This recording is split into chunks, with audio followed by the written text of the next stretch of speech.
नमस्कार शेतकरी मित्रांनो, सीमाडेर फाउंड चॅनलमध्ये आपल्या सर्वांचे स्वागत आहे। सर्वप्रथम चॅनलला कोणी नवीन असेल तर चॅनलला नक्की लाईक करा आणि आपल्या चॅनलला सबस्क्राइब करायला विसरू नका। मित्रांनो, आज आपण बघणार आहोत की आता सध्याच्या घडीला म्हणजे रिपीट ब्रीडिंगचं प्रमाण गोठ्यामध्ये सर्वात जास्त वाढलेलं आहे। कारण रिपीट होणारे जनावर हे गोठ्यासाठी खूप त्रासदायक ठरत आहेत। कारण रिपीटचं प्रमाण वाढल्यामुळे गोठ्यामध्ये जनावर भाकड राहत आहेत आणि त्यांना पोसण्याचा खर्च आपल्याला कुठेतरी झेलत नाही आहे। त्यासाठी रिपीट ब्रीडिंग हा सर्वात महत्त्वाचा मुद्दा याच्याविषयी आज आपण बोलणार की रिपीट ब्रीडिंग गोठ्यामध्ये कमी कशी करावी हे आज आपण बघणार की आपण बघू शकतो की सध्याच्या घडीला रासायनिक खतांचा एवढा वापर झालेला आहे की रासायनिक खतांच्या अतिवापरामुळे जमिनीची म्हणजे जी उगवण क्षमता आहे ती खूप कमी झालेली आहे। कारण जमिनीमध्ये जे पोटॅशियमचं म्हणजे घटकांचं प्रमाण आहे ते कुठेतरी कमी झालेलं आपल्याला बघायला भेटून येऊ शकतं। त्यासाठी आपण जी वैरण जनावरांना देतो त्याच्यामध्ये कुठेतरी घटकांचं प्रमाण कुठेतरी कमी व्हायला लागले, त्यामुळं आपल्या जनावरांचे रिपीट ब्रीडिंगचं प्रमाण वाढत जाते। त्यासाठी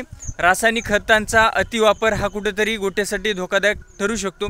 त्यासाठी गोठ्यावरती वैरणीचं नियोजन करत असताना आपण आपल्या गोठ्यातील जे शेणखत आहे किंवा मुक्त गोठ्यामध्ये जे निघणारं शेणखत आहे ते आपण आपल्या चाऱ्यासाठी वापरलं पाहिजे। कारण त्याच्यामुळं होते काय की रिपीट ब्रीडिंगचं प्रमाण गोठ्यामध्ये कमी व्हायला लागेल। कारण रासायनिक खतांच्या वापरामुळे जमिनीतील जे घटक आहेत किंवा पोटॅशियम आहेत म्हणजे जे आपण जी फॉस्फरसची जी कमतरता म्हणतोय ती याच्यामुळेच कमी होते की रासायनिक खतांच्या वापरामुळे। त्यासाठी याचा वापर थोडाफार कमी केला तर गोठ्यामध्ये आपल्याला खूप चांगले रिझल्ट बघायला भेटून येऊ शकते। कारण जर या गोष्टी आपण जर टाळल्या गोठ्यावरती तर आपल्याला आपल्या गोठ्यामध्ये रिपीट ब्रीडिंगचं प्रमाण कमी प्रमाणात आपल्याला बघायला भेटून येऊ शकते। त्यासाठी हा सर्वात महत्त्वाचा मुद्दा आहे की गोठ्यावरती जनावरं जास्तीत जास्त माझावर येण्याचं प्रमाण जास्त झालेलं आहे। कारण आपण पहिलं म्हणायचो की गाईमध्ये आपण 24 घंटे म्हणू शकतो आणि म्हशीमध्ये 12 घंटे, परंतु आता कुठेतरी हे चुकीचं वाटायला लागले। कारण गाईमध्ये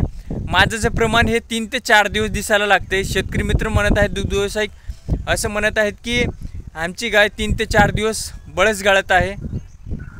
दुग्ध व्यावसायिकाचं असं म्हणणं आहे की आमच्या गाई किंवा म्हशी आता जास्तीत जास्त दिवस म्हणजे बळच गाळत आहेत। कारण त्यांचा माज आपल्याला नेमका ओळखूच येत नाहीत की गाय आणि म्हैस नेमकी माझावर किती वेळ राहते।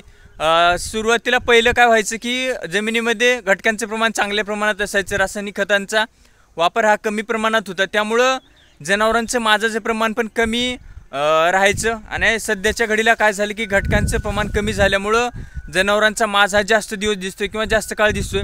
आपण जनावरांना सकाळी माज आल्याच्यानंतर संध्याकाळी भरवतोय, परंतु जनावर हे परत दुसऱ्या दिवशी माझावरती दिसते आणि दुग्ध व्यावसायिकांना कुठेतरी ते चुकीचं वाटायला लागते की आपण तर जनावर भरवले आणि दुसऱ्या दिवशी पण जनावर माझावरती आलेलं आहे, तर मग हे कसं होणार। त्यासाठी आपल्याला घटकांचं प्रमाण व्यवस्थित ठेवलं पाहिजे, मिनरल मिक्सरचा वापर नियमित केला पाहिजे आणि गोठ्यावरती रासायनिक खतांचा वापर आपल्या चाऱ्यासाठी कुठंतरी कमी करायला पाहिजे। तेव्हाच आपला गोठा कुठंतरी रिपीट ब्रीडिंगकडं वळणार नाही आहे।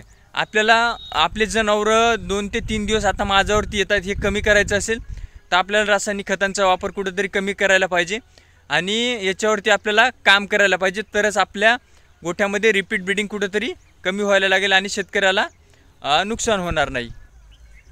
मित्रांनो, या 2-3 गोष्टी जर आपण गोठ्यावरती नियमित केल्या तर आपल्या गोठ्याला कुठेतरी चांगल्या प्रकारचा फायदा बघायला भेटून येऊ शकतं। कारण रिपीट ब्रीडिंग हा सर्वात महत्त्वाचा मुद्दा सध्याच्या घडीला दुग्ध व्यवसायामध्ये झाले। कारण जनावर रिपीट होणं म्हणजे कुठेतरी हे आपल्याला सोसणारं नाही आहे। कारण जनावराचा दुधाचा काळ संपून जातो तोपर्यंत आपले जनावर काय गाभण राहत नाही आहे। त्यासाठी हे शेतकऱ्यासाठी खूप मोठा प्रश्न आहे। तर या प्रश्नाचं उत्तर नेमकं हेच आहे की आपल्याला आपल्या जनावरांची फॉस्फरसची क्षमता वाढवली पाहिजे आणि त्यांचं जो माझाचा काळ आहे तो कमी केला पाहिजे। तर तो कसा कमी करता येईल की आपल्या पिकांसाठी होईल तेवढं रासायनिक खतांचा वापर कमी केला पाहिजे आणि गोठ्यामध्ये मिनरल मिक्सरचं प्रमाण कंटिन्यू चालू ठेवलं पाहिजे।